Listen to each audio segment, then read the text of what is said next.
Hello, everybody. Welcome back into another edition of Prime Sports World, coming to you on a Tuesday. This, of course, has been going to be our Monday Night Football recap. We got two games on Monday Night Football. Unfortunately, neither of them were extremely entertaining if you were a Minnesota Vikings or a Tennessee Titans fan. That's for damn sure. And then we're going to break down week number 3. We're also going to be giving out our week number 2 game balls. I'm David Helping. Right there is Mr. Christian Simpson of DailyBlitz.blog. But yeah, if you're looking for consistent content on Facebook, YouTube, Twitter, Twitch, you've come to the right place. Prime Sports Worldwide is basically every single day covering all different types of sports, NBA, college football, the NFL, like we're doing today and tomorrow. So yeah, continue to check this out. I've also shared the StreamYard link into all of the places. So if you want to join us and talk a little NBA, NFL action, more than welcome to do so. But before we get into anything else, I got to give a shout out to my man, Mr. Eric Avila. His girlfriend gave birth to a beautiful baby girl this morning. Her name is Natalie. Eric, if you don't know, he is one of the hosts of the JCA Sports Podcast and one of my former coworkers at the Illinois Media School. He was the radio director there when I was there as an instructor. He is a good dude, and his baby girl looks healthy and happy. So congratulations to him and his girlfriend. Big shout out to Eric. If you watched any of our shows, you've seen some of the JCA podcast guys on this show. So just wanted to give him a shout out before we got into anything. Yeah, love you, brother. Hopefully baby's doing well. Hope your girlfriend's doing well as well. Absolutely. Congratulations. Can you hear me okay, David? Yeah, I can hear you. All right, cool. Okay. Yeah, so before we got into the NFL action, I just wanted to give a quick shout out to Eric, man. He's a good dude. Anyways, let's talk NFL action, my friend. How would you, if you were to describe the week number 2, in just one word, what would it be the one word for the Monday Night Football that we watched? In just the one word for Monday Night Football so far, or last night? Wow. I would say unattentive, because neither Minnesota or Tennessee, I don't even think they were in the stadium, let alone got off the bus for this game. I mean, look, Buffalo, in the words of the late Dennis Green, the Bills are who we thought they were. We didn't let them off this time. No. And as far as the Eagles, when they play like that, they're going to be a tough out. I mean, and that defense is active. They're getting downhill. Jalen Hurts has time to throw the ball. He's spreading the ball around to the open receivers, and I just really like the dynamic that A.J. Brown brings to this entire offense, because he's a guy that can go over the middle, make that catch in traffic, and then he can stretch the field vertically as well and go up for the ball. Yep, 100%. My word would be decisive. Both those teams were decisive victories for the home teams in those situations. Let's talk first about the first game, the one that kicked off at 7:15. Tennessee Titans 7. They scored on their opening drive and never again. Buffalo 41. Real quick, what is his name?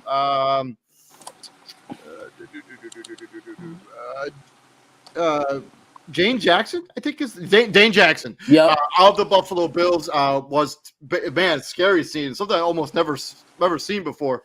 They didn't even take him off the field on the cart. Like, they literally had the ambulance drive into the stadium and get him from the field. Man, when I saw that happen, I was like, man, this is gonna be like one of the worst situations you never want to see on the football field. But all reports are that he is got full movement in his extremities. Seems to be okay. Has already been released from the hospital. So you love to hear that, right? Yeah, that's what it's all about. Look, this is a scary game, unfortunately, and you never know. Yeah. One of your final times of going on the field could, unfortunately, be your last. And it's just good to hear that he has movement in all his extremities, and he's going to make a full recovery. You never want to see this happen to anybody, whether you're a fan of that team or not. Yep. And it's almost more important than the action that happened on the football field. The fact that he's going to be okay. Absolutely. Man, I'm telling you, man, that was one of the scariest things I've ever seen. Like, when they didn't even bring the cart, like, they brought the ambulance out to him directly. I was like, man, this is bad. Yeah, and definitely. Thank God it was, I was wrong. Moving on. So let's talk about the action on the football field. Ryan Tannehill came in this game and struggled mightily. 11 of 20 for 117 yards and 2 picks. Malik Willis came in and saw his first NFL action, and he was introduced to the NFL right quick. 1 of 4 for 6 yards and a fumble. And, man, he took a shot from Matt Milano in that first drive. I was like, man, he's going to retire. Like, for real, man. It looked awful. They couldn't really get the running game going. 27 carries for 80 yards. Derrick Henry did have the lone touchdown for this team.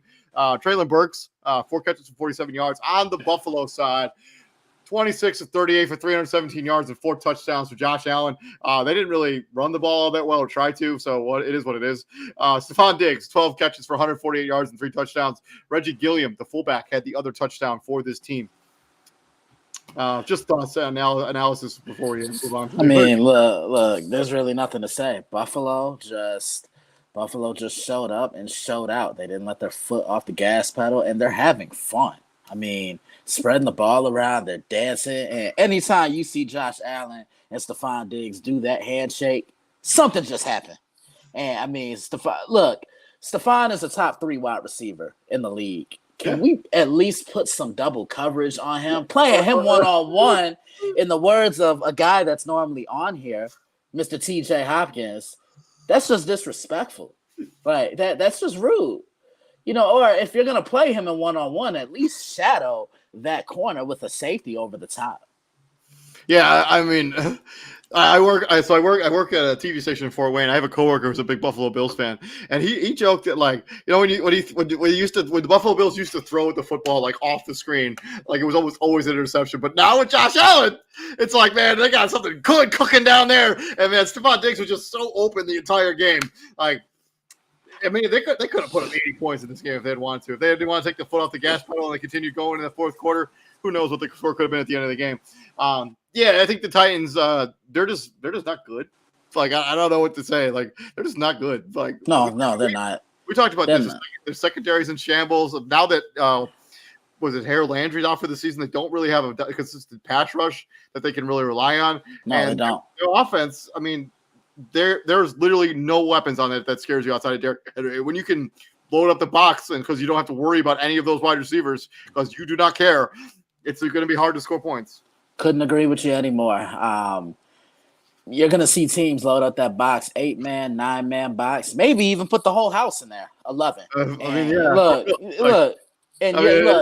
because I'm telling you right now, David, I'm content with Ryan Tannehill beating me because I don't trust him.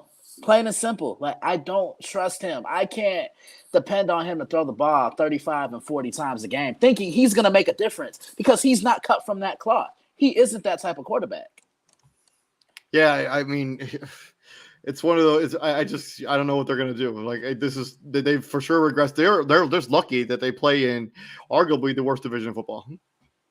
Yeah, that's the only blessing in disguise for them. Other than that, I don't see them doing much this year. And I like Mike Vrabel, but I just think the Titans really dropped the ball in getting rid of A.J. Brown.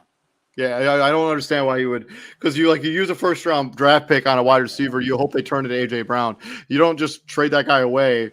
Like, it doesn't make any sense at all. If I'm a GM stand from a roster construction, it doesn't make any lick of sense. Moving on to the other game, which also was not close. Even though the score was pretty, like, scores 24-7. Like, that sounds like not a blow up, but this game was not that close. Like, this game was really not that close. Like, Kirk Cousins was literally getting destroyed the entire game. The Eagles had only 2 sacks. It felt like a hell of a lot more than that in this game. They had to pick them off twice. Kirk Cousins, so the Minnesota lost 27-24. Nobody scored after halftime in this game, which is interesting. Kirk Cousins, 27-46, 221, 1 pick and 3 interceptions. He also led the team in rushing somehow. 2 carries for 20 yards. And then Irv Smith Jr. had the lone touchdown for Minnesota. On the Philly side, Jalen Hurts, pretty good game here. 26-31, 333, 1 touchdown, 1 pick. The pick wasn't really his fault. He could have thrown it a little in front of Kenneth Gainwell, so he didn't have to try to catch it with his hands. But Miles Sanders, 7 carries for 80 yards. Jalen Hurts put 2 on the ground, and Quez Watkins caught that 53-yard bomb from Jalen Hurts for the touchdown. Who do you think this game says more about, the Minnesota Vikings or the Philadelphia Eagles? Easily Philly, because when they play like that, I think they're going to be a tough out. I had the Eagles winning the division to begin with from the get-go, but the only thing that concerns me about them is who's their starting running back, because it seems like they fluctuate between running backs every single year. Is it Miles Sanders? Well, Miles Sanders had the most carries in this game. Nobody else had over 4. Okay. So. Yeah, okay. But, when the Eagles are playing like that, when they're focused and that secondary is getting takeaways, the front 7 is getting home, and Jalen Hurts is playing like that, they're going to be a tough out to watch. You're not really hearing much about the Eagles in the NFC. You hear about the Rams, of course, they're the defending champs. You hear about Tampa Bay. You still hear about Green Bay because they have, that dude that wears number 12 and just, he's weird at times. And, you don't really hear, you're still hearing about the Cowboys, even though they're a little inconsistent at times. But I think it's time to take the Philadelphia Eagles a little seriously. I don't know. You may have missed the show where we did our Super Bowl prediction show. Uh-huh. I actually had Philly going to the Super Bowl. That's all. I'm all in on their offense. I'm all in on their defense. Okay. Yeah, I like Philadelphia a lot. I think if Jalen Hurts can limit the mistakes and get a little more accurate with the football based on the weapons that they added on their offense, like this should be 11-12 win football team for real. Yeah, I could see it. I could see them getting at least one of the top 3 seeds in the NFC.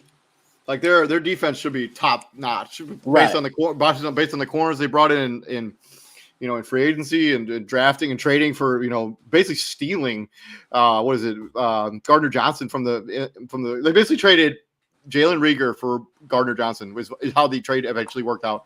Philadelphia just won this game easily. Not much to really say on the Minnesota side. Their offensive line is a mess.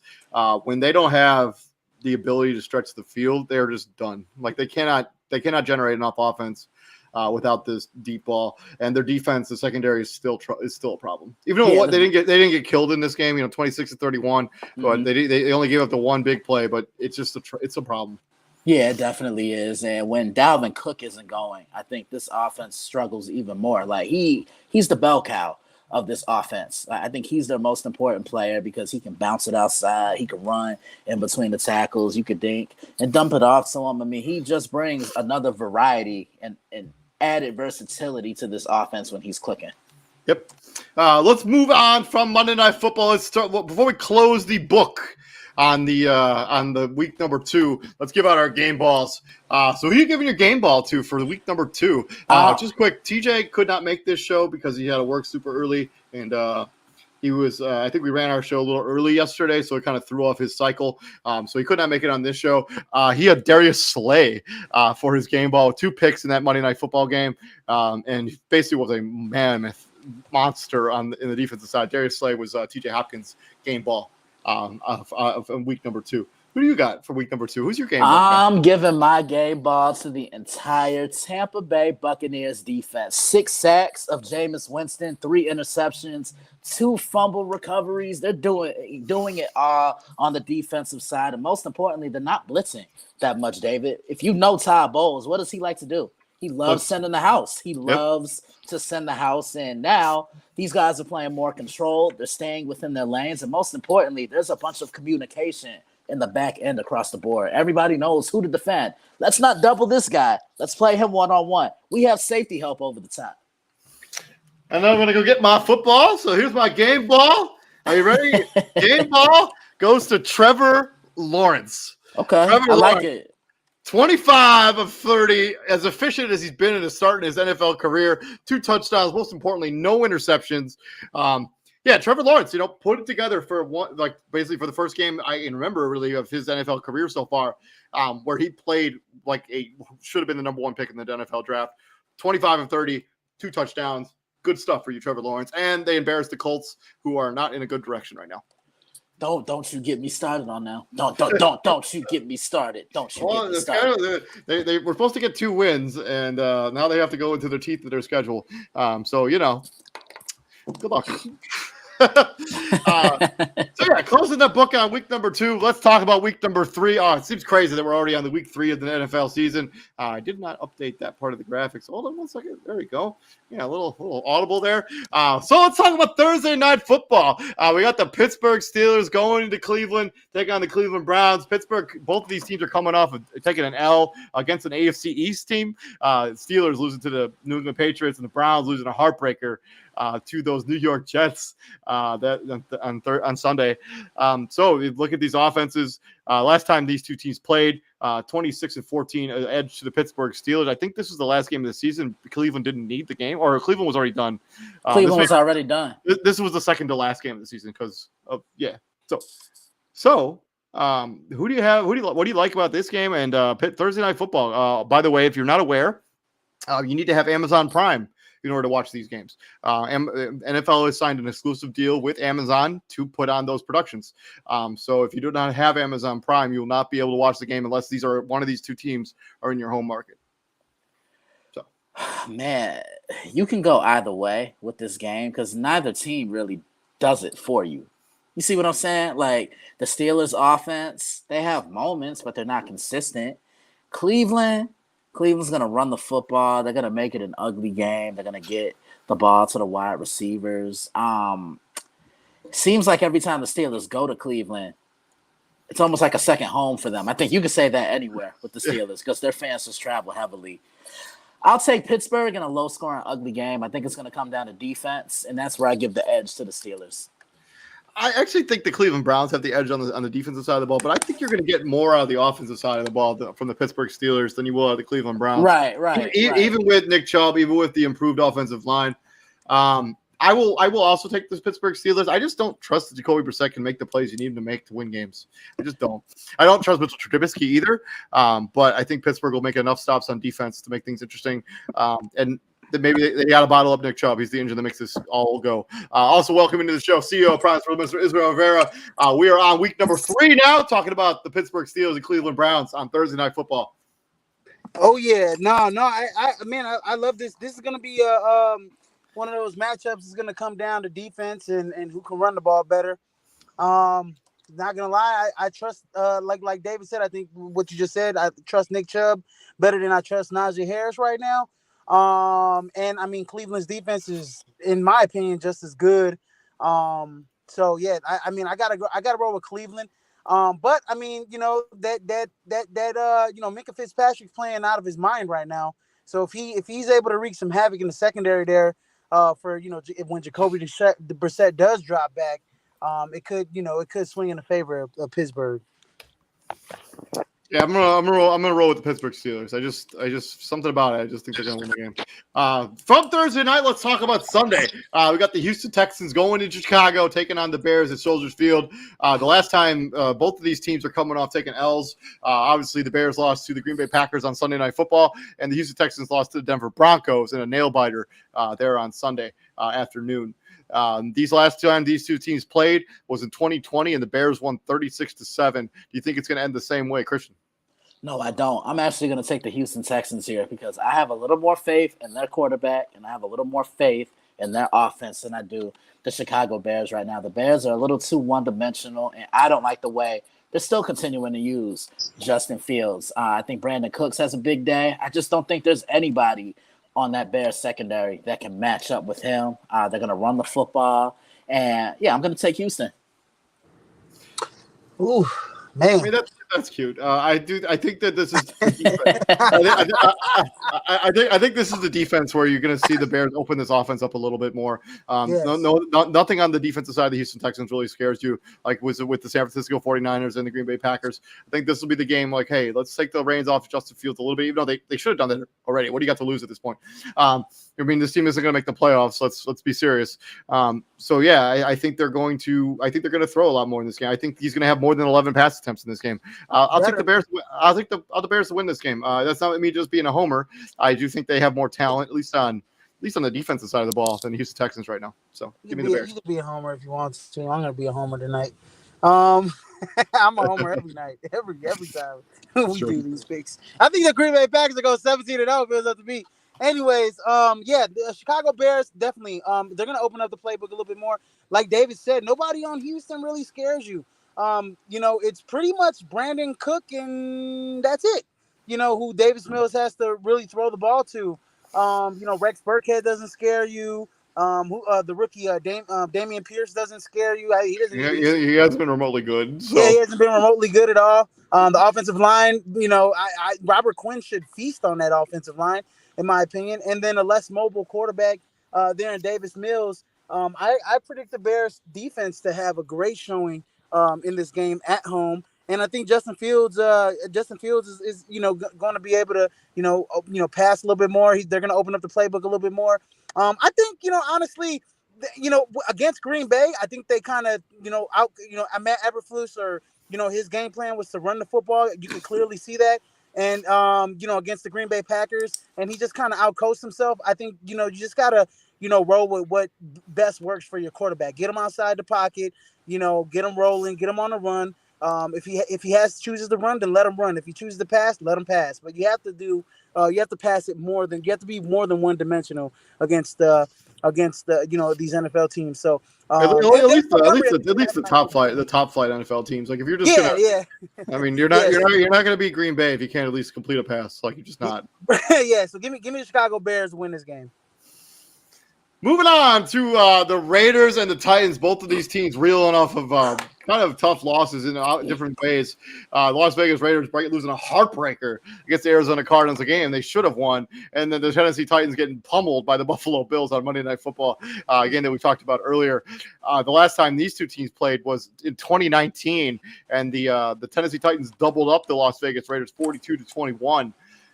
Both these teams coming off are 0-2 coming into this game. Both these teams need to win. Not as much the Titans because they play in the worst division in football, but both these teams need to win this game in order to stay relevant in the AFC.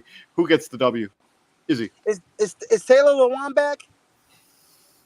I mean, he should be. I don't have that. I don't have the injury report in front of me. The injury report in front of you. Yeah, I mean, again, another matchup where you're facing two good pass rushers, right? And Chandler Jones and Max Crosby. We saw what Von Miller and company were able to do against Ryan Tannehill.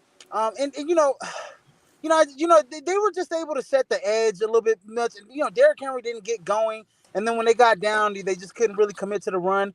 And I think on the other side, Devontae Adams and Hunter Renfrow, man, they're gonna have big games. I mean, we saw Buffalo. Hunter Renfrow is on the injury report. I did not think he's going to play this game. You don't think he's going to play? Well, anyways, it doesn't. Darren Waller, and Devontae Adams should be enough in the passing game. I think Derek Carr has a big game in this game. Give me the Raiders to win this game. I think they jump out big, and they keep it going, and they're able to contain Derrick Henry. I think he has a better output than last game, but.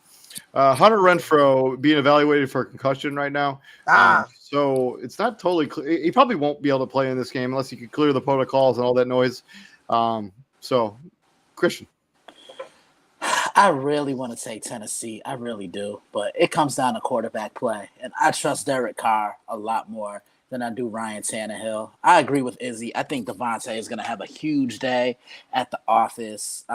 Same with Josh Jacobs. I think that he's going to run the ball consistently as well. I think this could be a shootout, very high scoring. I don't think a lot of defense is going to be played in this game, but I'm going to take the Raiders on the road to get their first win.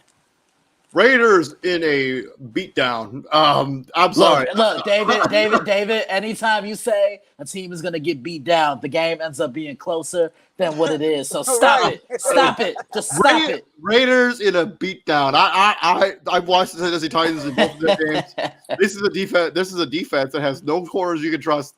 They have no pass rush. And then on the offensive side of the ball, they have literally no offensive weapons outside of Derrick Henry. And if Taylor Lewan isn't playing, their offensive line isn't all that good. Yeah, give me the Raiders to go up big and win easily. So, Raiders win the game. The Raiders. I don't want to say they should win by 3 touchdowns. No! Oh God! Stop! God dang, man! Shoot!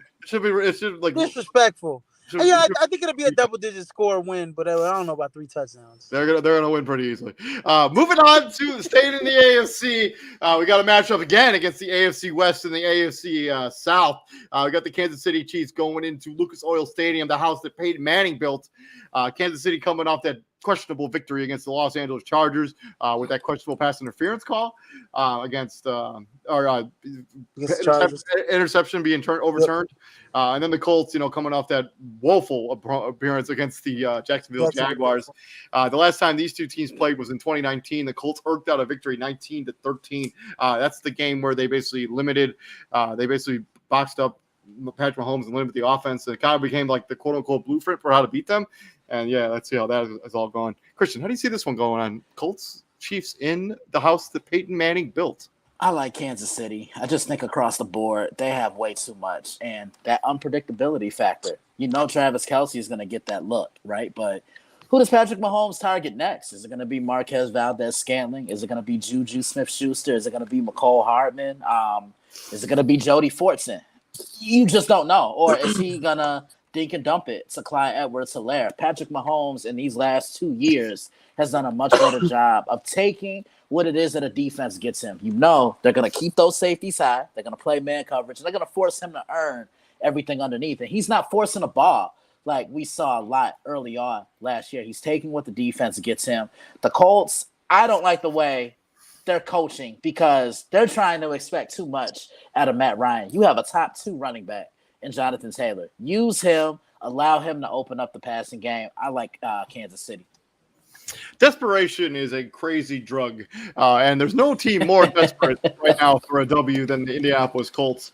I'm actually going to take the Colts to win the game. I think they'll commit to Jonathan Taylor. I think they'll have over 30 touches in this game. I think they'll slow the case down. They'll limit the amount of touches for Patrick Mahomes. They'll find a way to win the game. I'm going to take the Colts. Is Darius Leonard playing in this game? Or Shaquille Leonard, I'm sorry.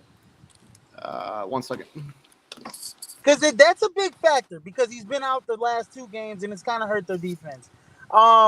Especially when it comes down to, their running back. We saw James Robinson go off.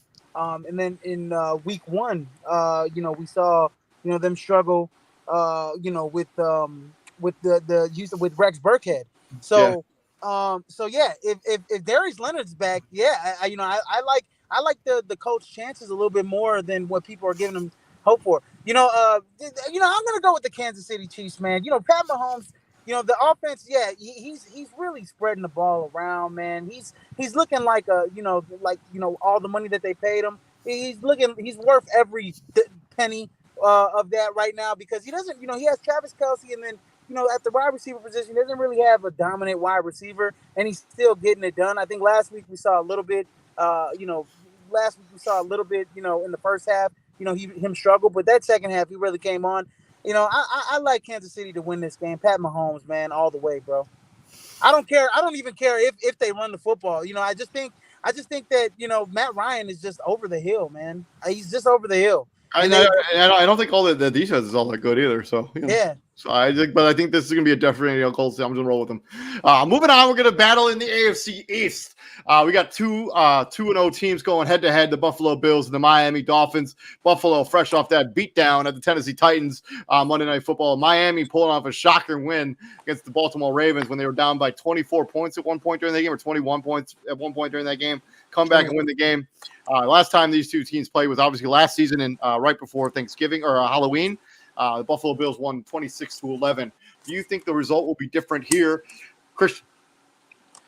Shameless plug. You know it was coming. You know it was coming eventually. I can't wait to get my hands on this game.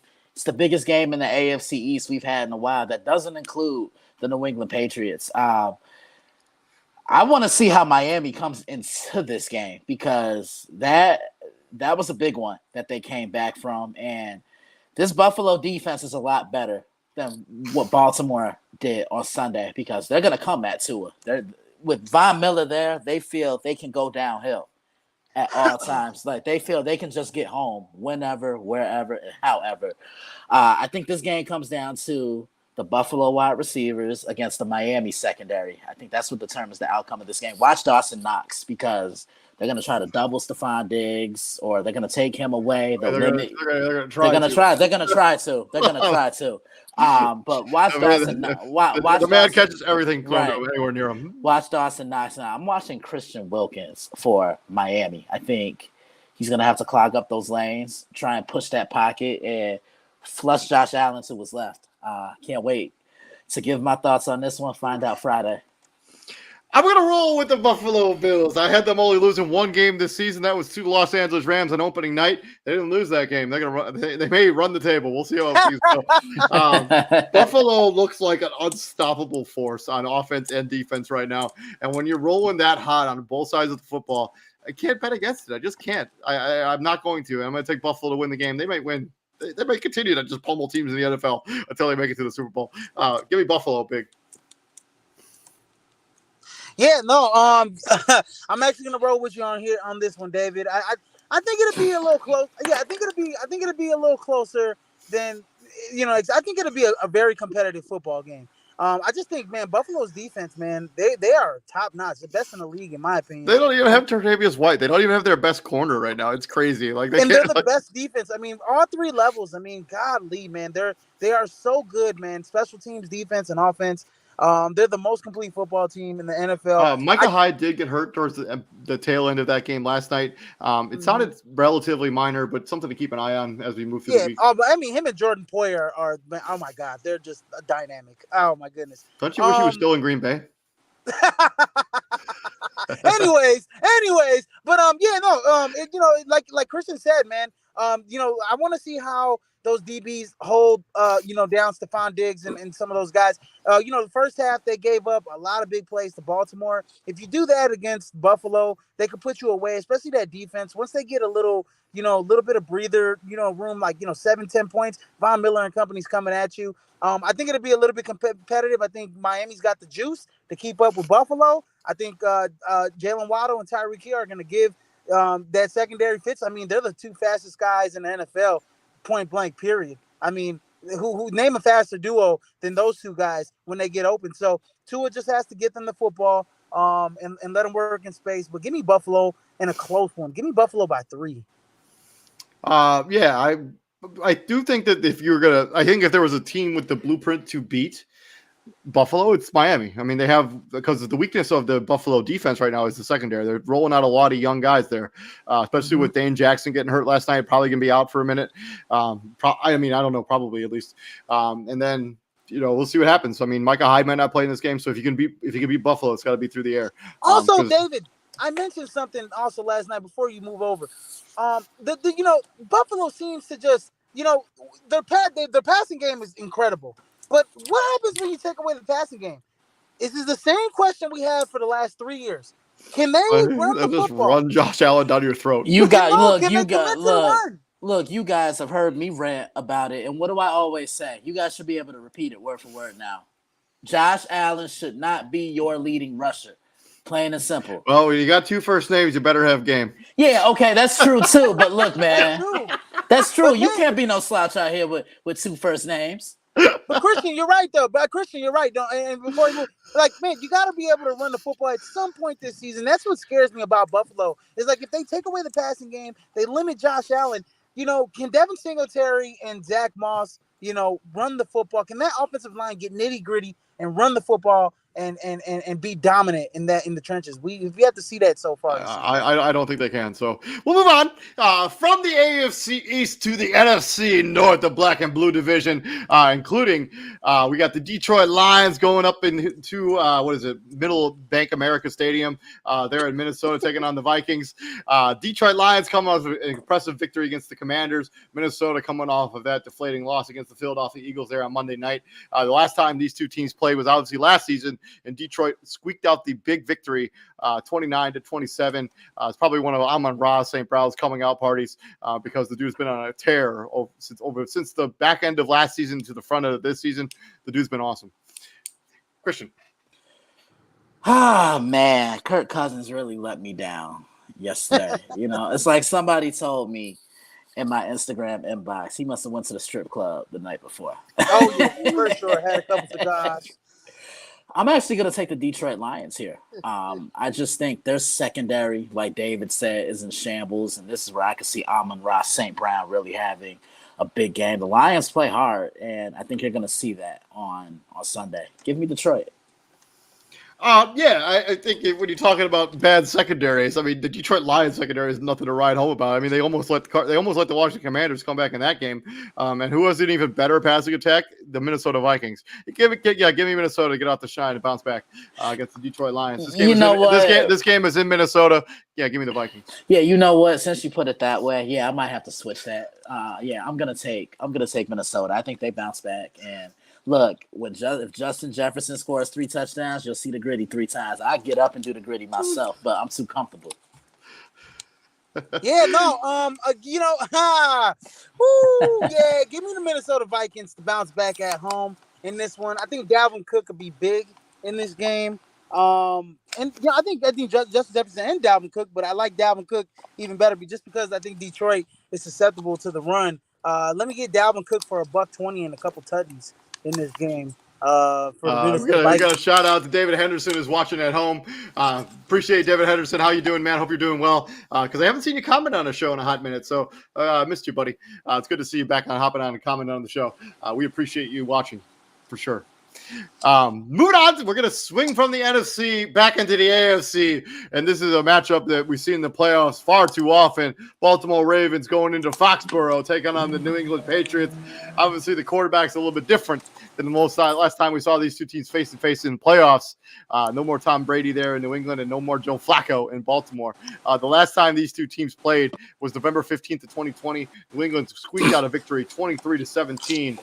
Well, who do we think is going to win this game? Baltimore coming off that devastating loss to the Miami Dolphins, and New England coming off that semi-impressive victory over the Pittsburgh Steelers. If you haven't seen that Nelson Aguilar touchdown, as I mentioned yesterday, go check it out because it is quite the adjustment by the wide receiver, Nelson Aguilar, who seems to be only able to make big plays and he does nothing else. Yeah, let me roll with the Baltimore Ravens. They're going to come out playing angry in this game. Lamar Jackson is going to put on a clinic against the New England Patriots. And, I mean, if there's a coach that's going to be able to limit Lamar Jackson, if there's any coach, it's Bill Belichick. But I just don't think they just don't have enough talent to keep up with Baltimore, man. And so that's just point blank, man. Give me the Baltimore Ravens, man, to win this football game, man. Offensively, they're going to be a juggernaut in this game. I couldn't agree with you more. Give me Baltimore. I don't believe in any. I know they beat the Pittsburgh Steelers, but I don't really necessarily love the Pittsburgh Steelers. And this is not the Pittsburgh Steelers they're going to be going up against. This is going to be the Baltimore Ravens. They're going to commit to running the ball. They're going to run it effectively. Lamar Jackson's going to make some plays with his arm. Give me Baltimore. Yeah, I'm going to take Baltimore as well. I know Belichick, he's going to take away and limit that run of Lamar Jackson. I think Lamar's going to be up for the challenge. I think he throws 3 or 4 touchdown passes on Sunday. Bold prediction. Nice.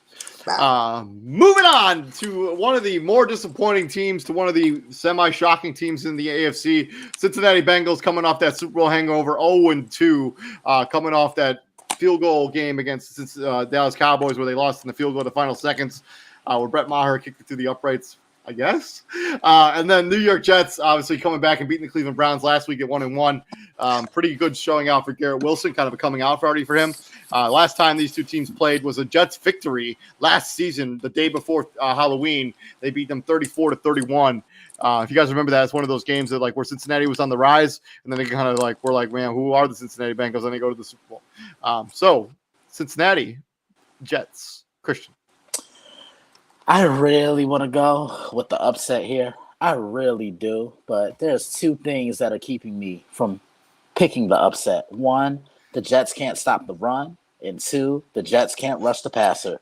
This is the game where the Bengals get it right. I like Cincinnati. Lots of Joe Mixon. Jamar Chase can have a big day. That's going to be a battle. Jamar Chase on Sauce Gardner, you can't be no slouch when your nickname is a condiment. I'm just saying. Look, you cannot be a slouch in your name. My man. Sauce. Look, Izzy, look. I'm just being honest.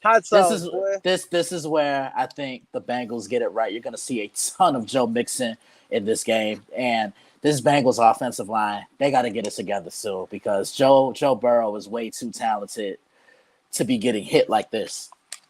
So I got 2 locks of the week. This is going to be my first one. Even though I got burnt by Cincinnati last week. I'm going to roll the dice with Cincinnati again.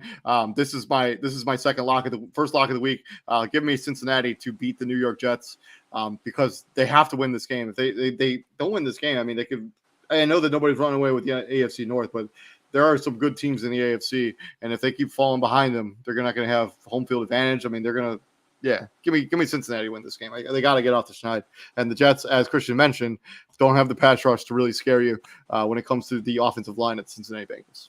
Yeah, point blank, the Cincinnati Bengals have to keep up with the Baltimore Ravens. Baltimore Ravens look like they're going to be, they're going to compete to win this division. They better go tit for tat with the Ravens, otherwise the Ravens are going to run away with this division. Give me the Bengals to win this game. I do love that matchup though. I can't wait to watch that matchup. Jamar Chase versus Sauce Gardner. It's the reason why Jamar Chase is a little low on my fantasy rankings tomorrow, but we'll see those tomorrow. But I think Sauce Gardner. I think Sauce Gardner is the real deal. But yeah, nobody on. If there is a game for this offensive line to get ready and to get back in order, it's against the Jets. There's nobody really on the Jets that scares me as a pass rusher. So Joe Burrow should have a pretty clean pocket this game. Give me Cincinnati Bengals to win this. Look, I won't make fun of you guys now because TJ's not here with me. But you know what I say about fantasy football. So David Henderson, I also see your other question. We will answer that question at the end of the show after we get through all of the picks. Moving on to the from the AFC back into the NFC. This time the NFC East. We got the Philadelphia Eagles going into Washington, taking on the Commanders. Eagles 2-0, fresh off that beatdown of the Minnesota Vikings. Commanders coming off that L, the Detroit Lions. Last time these two teams played. It was the second to last weekend of the year where the Eagles won that game 20-16. How do you guys see this one shaking out? I'll go first this time. I'm rolling with the Philadelphia Eagles. This is going to be my second lock of the week. I got Philadelphia beating the Commanders in Washington. I just love what I've seen out of Philadelphia. Jalen Hurts has been accurate. He's been effective. He's been efficient. That defense is big time. I'm surprised you didn't go with the Ravens and the Patriots as a lot. No. No. All right. Anyways, I'll go next. Give me the Philadelphia Eagles, man. If there's another, more complete team in the NFL, it's got to be Philadelphia, right? All three levels, pretty damn good. Offensively they're pretty good. Defensively they're pretty good, and special teams they're pretty sound. So if I got to pick a team, Philadelphia Eagles are most complete, are one of the most complete teams next to Buffalo. Give me the Eagles to win this game. I love the development of Jalen Hurts. Obviously, I've been screaming about this kid for the last 2 years. Give me my props, man. I told you guys in preseason he was going to look like this. I told you guys. But yeah, give me the Eagles. Carson Wentz, man, not a bad, going to have a good showing, I think, against his old team. I think he's going to have some motivation. But Darius Slay and those boys, man, too good, man. They'll lock down some of those wide receivers that they have. Darius Slay got a little nicked up towards the end of that game last night. I don't think it's anything major, so I would just keep an eye on his injury. I saw that. He got nicked up before the pick. But he was moving a little gingerly after that. So. Yeah, I'm with you guys. I'm taking the Philadelphia Eagles. I think you guys hit everything on the head right there. They're just the more talented football team at this point. They'll run it. They'll spread the ball out. And I just really like the dynamic that A.J. Brown brings to this offense. He's that guy that doesn't mind going over the middle to catch the ball in traffic. He can stretch the field vertically, and I just don't think Washington, they're going to have an answer for him. And they got Devontae Smith activated this week, or involved in the passing game after only not having a single catch in the first week. Gotta love to see that. Yeah. I was just about to mention that. Yeah, Devontae Smith, man, got going last week, so that's a positive sign. Yep. Moving on from the NFC East to the NFC South, we got the New Orleans Saints coming off of that heartbreaking, just a defeat to the Tampa Bay Buccaneers at 1-1. Carolina coming off of that loss to Christian's New York Football Giants. Last time these two teams played was obviously last season, where the New Orleans Saints won 18-10. Carolina has not looked particularly good on offense. The Saints, on the other hand, also have not looked particularly good on offense. So something's got to give here. What do you think it will be? I haven't seen if Marcus Lattimore is going to be suspended for this game or not. I do not think so. But time could still tell. I'm pretty sure he's going to have a hefty fine at some point. But who do you guys see this one winning this? New Orleans Saints, Carolina Panthers, good Jameis, bad Jameis, good Baker, bad Baker. So who knows? Oh man. I'll go with the New Orleans Saints in this game, man. Just don't, the Carolina Panthers are just insufficient offensively. Defensively, they're not as good as what they were last year. And New Orleans Saints, they were pretty much they were going tit for tat with the Tampa Bay Buccaneers before they unraveled after that little brawl, that little scuffle happened. So give me the New Orleans Saints. I think Jameis Winston bounces back in this game. He better bounce back in this game. I like Michael Thomas, and then also Alvin Kamara. What's his injury? I think he should play in this game. If he does, that gives them a big boost on the road here. But I love their defense against Carolina. I just don't think Baker's an answer. For the Carolina. Obviously, for sure, he's for sure not the answer. So Yeah. Yeah, I'm taking the Saints as well. I don't trust Carolina, and I think if Carolina loses this game, Matt Rule will be fired. I mean, you might see that Herm Edwards video. I don't know if if you're in the group chat, you've seen that video, but like that might happen to the other. If you haven't seen that video of Herm Edwards getting like pulled to the side like after the game ended and basically fired up the spot, it looked like that's what's going on there. Like. That's like when HR tells you to come in the office and like, hey man, the last day today. You walk out like, okay, well, all right, fine. And then you know what's crazy? You have to take a commercial flight afterwards, obviously. But that's embarrassing. Yeah, but I think he might get fired too. I mean, I'm gonna roll with the New Orleans Saints. I just think the defense is too good, and I think they'll figure out an offense. I think Jameis Winston will limit his mistakes against the defense in the Carolina Panthers. It's not as good as last season, as he said. So yeah, give me Carolina. Give me New Orleans to win that game.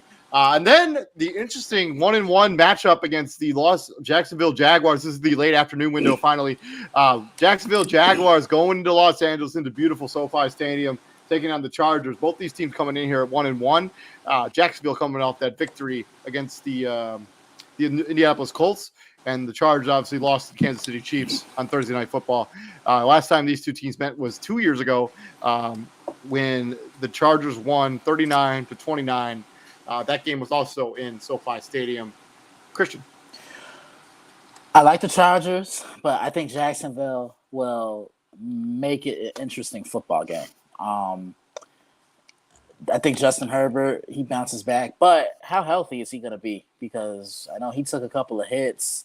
I think they said something. He had an issue with some rib cartilage after that game. So how 100% is he going to be? And it's a young matchup. It's a matchup of young quarterbacks, Trevor Lawrence, Justin Herbert. But I'm going to give the edge to the Chargers here.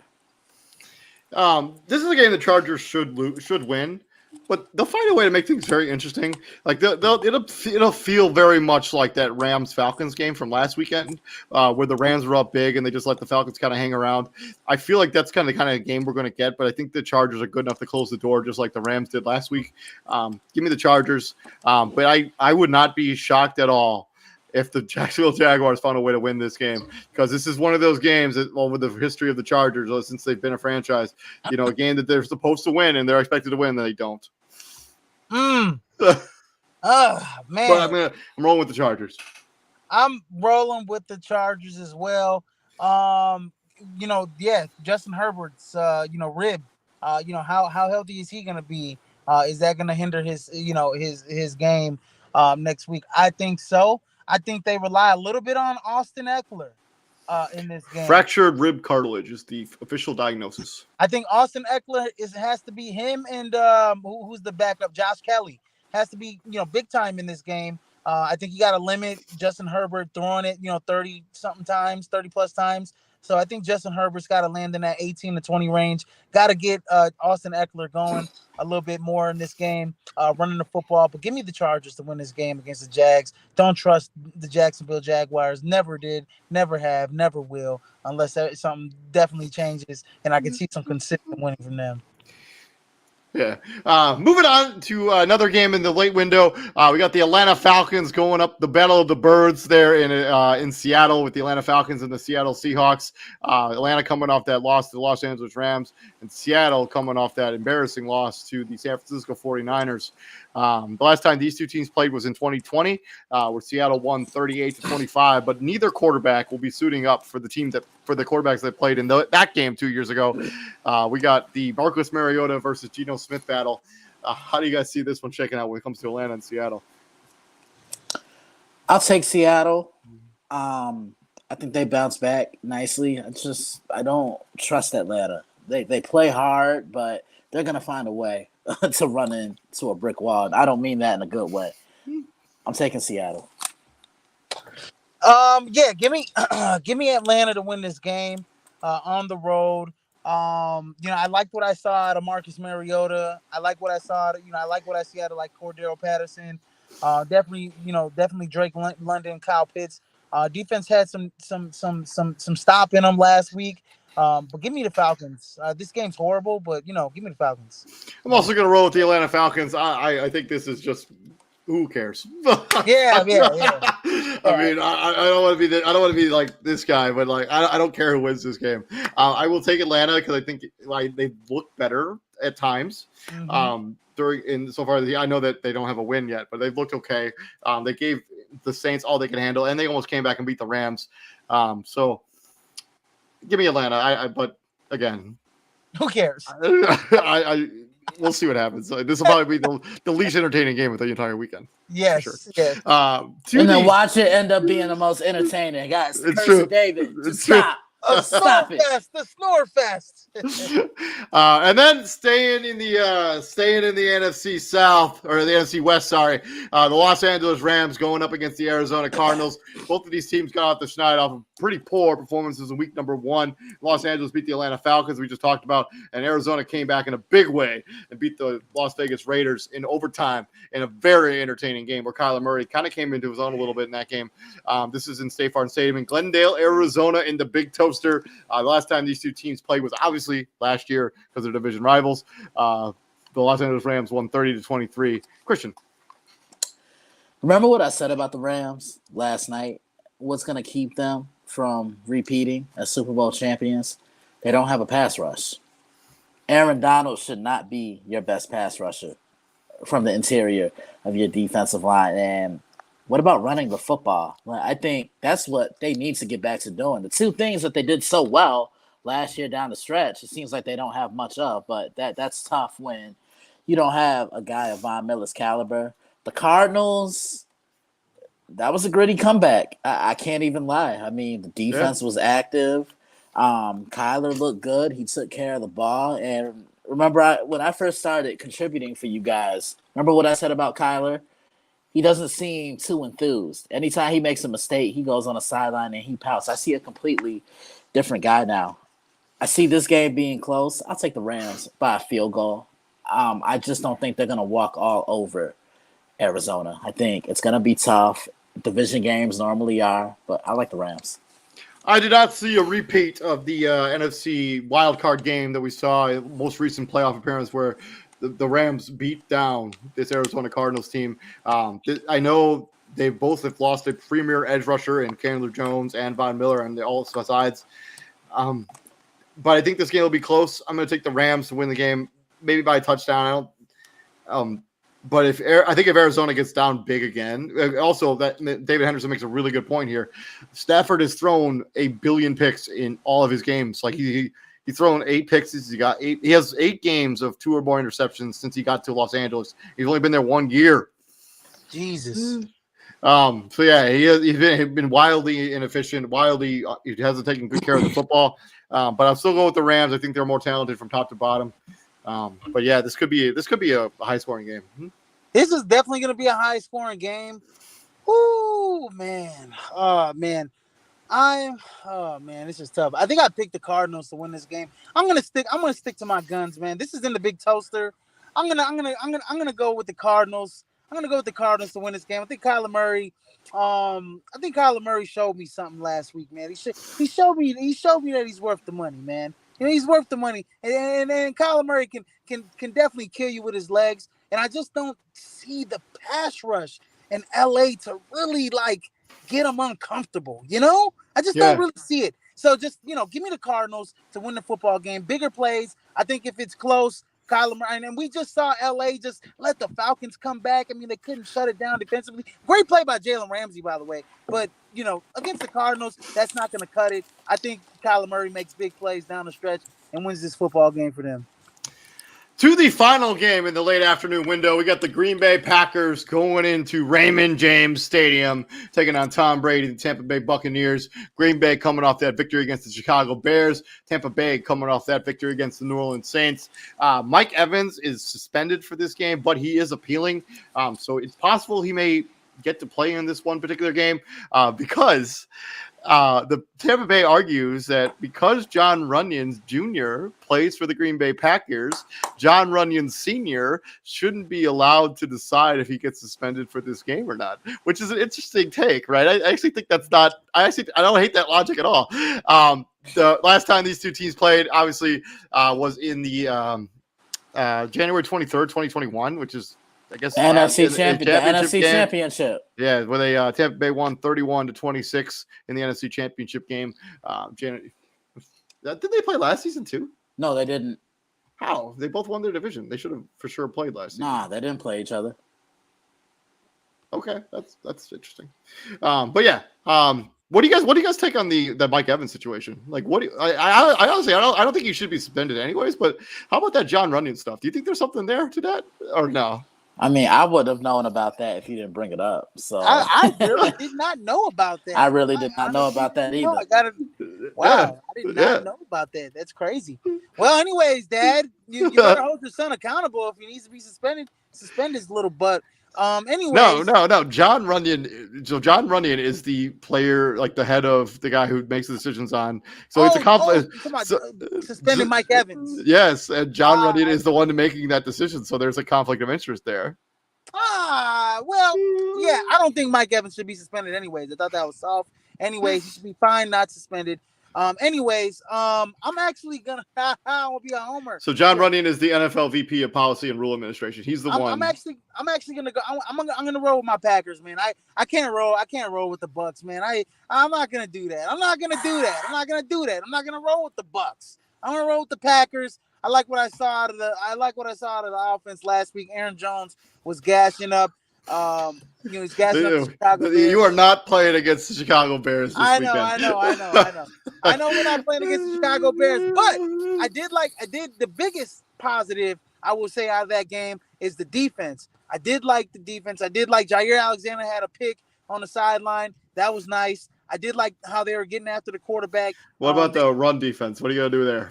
Oh yeah, I mean Leonard Fournette's gonna have a big game. I can't do nothing about that. David Montgomery ran for almost 7 yards a pop last week, so we gotta shore that up.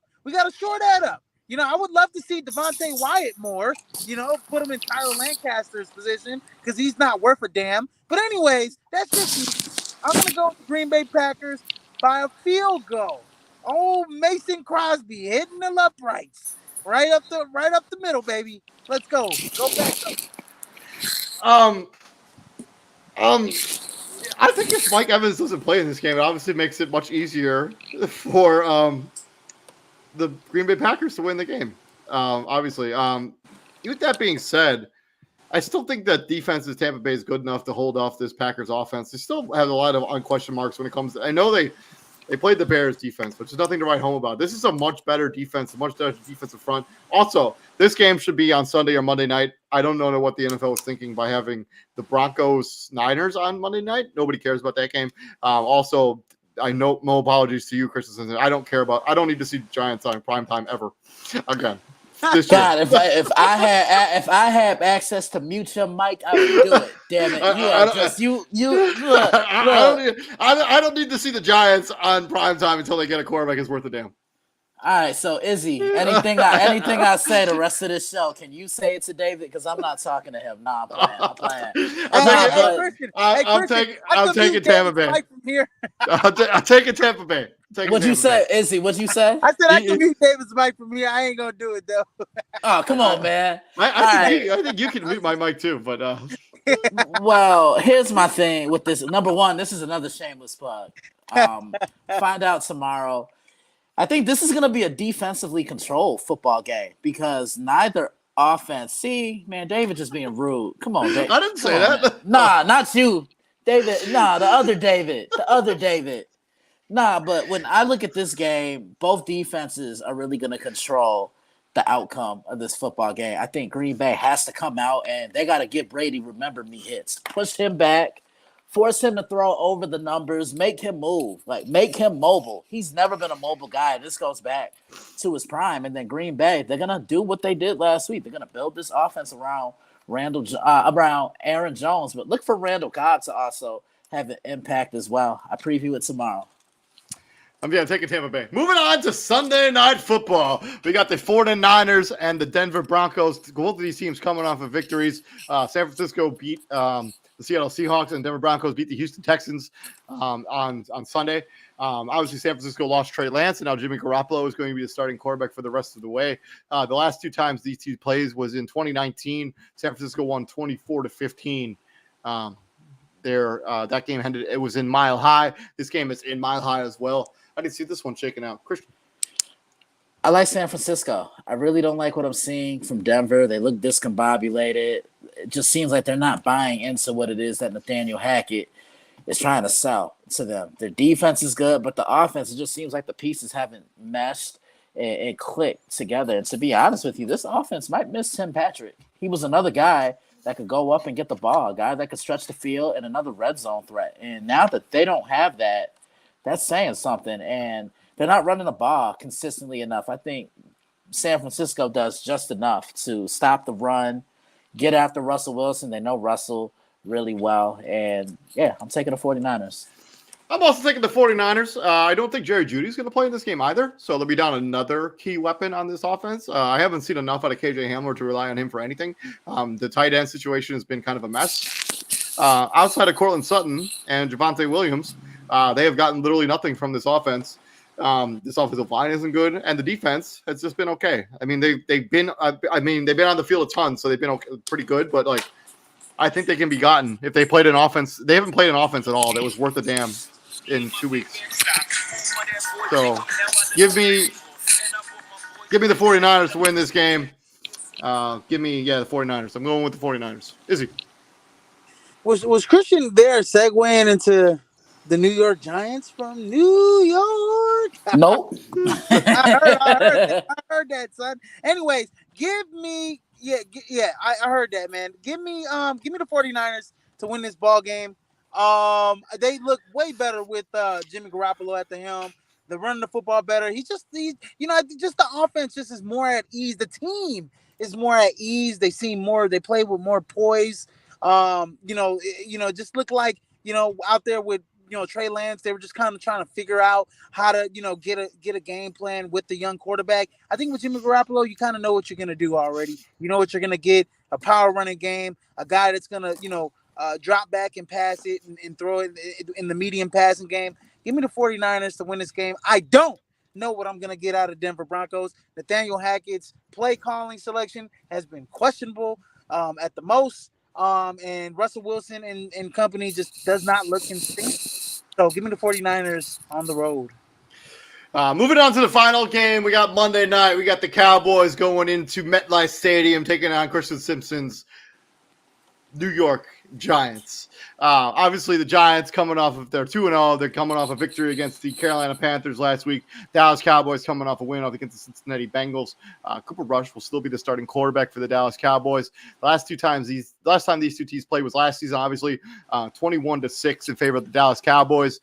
But I'm actually going to roll with the Giants in this game. I've liked what I've seen of the Giants so far this season. And this is not just me trying to get on Christian back on Christian's good side.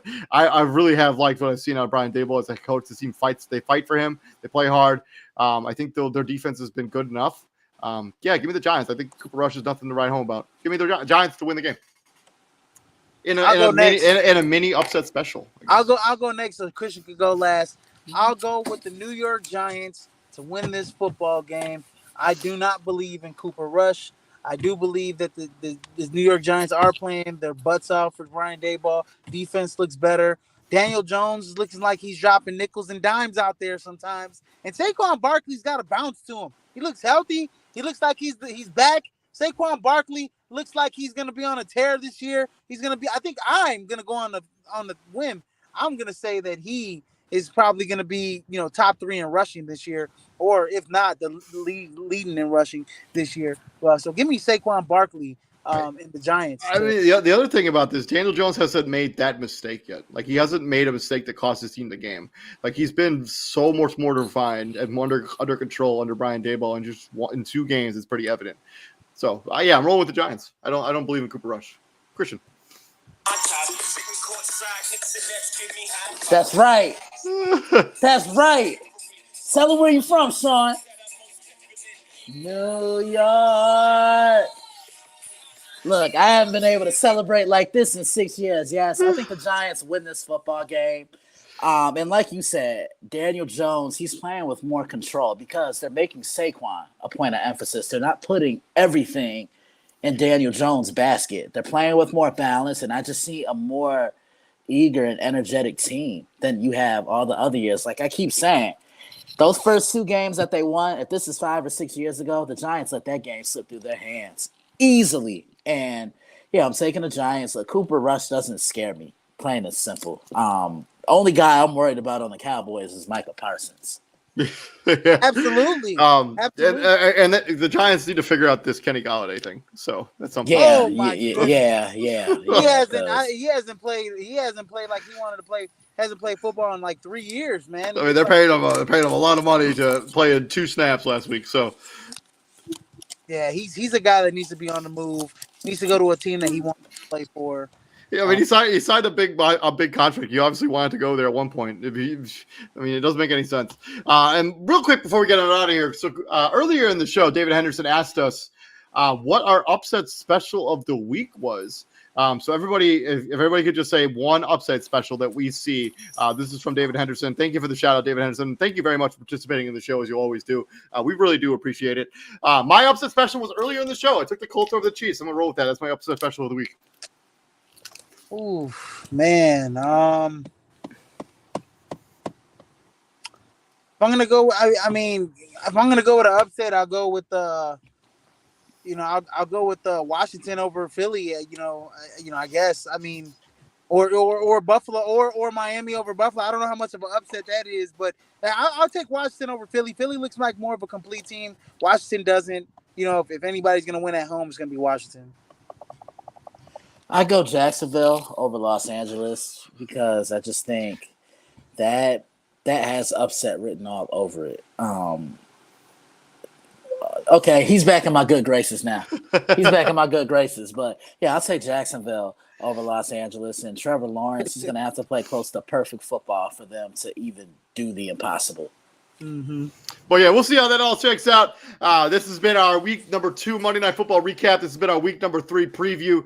Hopefully you guys enjoyed the show. Please like, share, and subscribe. Tomorrow, we're going to bring you our Fantasy Football Weekly show for week number 3, so you can get your lineup set up for that Fantasy Football Week. I also have a crazy story to talk about when it comes to one of my fantasy leagues. So we're going to talk about that towards the beginning of the show tomorrow. No game ball? No game balls of the week? We did it. I gave mine to Trevor Lawrence. Oh, you gave yours to Trevor Lawrence? Chris, who did you give yours to? I gave mine to the Tampa Bay defense. Darius, TJ gave his to Darius Slay because he couldn't make the show. Okay. I gotta give one right before the show ends. I'm gonna give my game ball to old Joe Flacco for coming back and beating the Browns. Give my game ball to old Joe. But yeah, tomorrow we're gonna bring Fantasy Football Weekly, and then Thursday we're gonna bring you guys our games of the week. So hopefully you continue checking out our content because we do appreciate you guys watching. I've been David Huffman. Right there is Mr. Chris Simpson of DailyBlitz.blog, and then there's CEO of Prime Sports World, Mr. Israel Rivera. Thank you very much for joining us, and gentlemen, what do we do here at the Prime, my friends? We bring the heat, ladies and gentlemen. Yes, sir.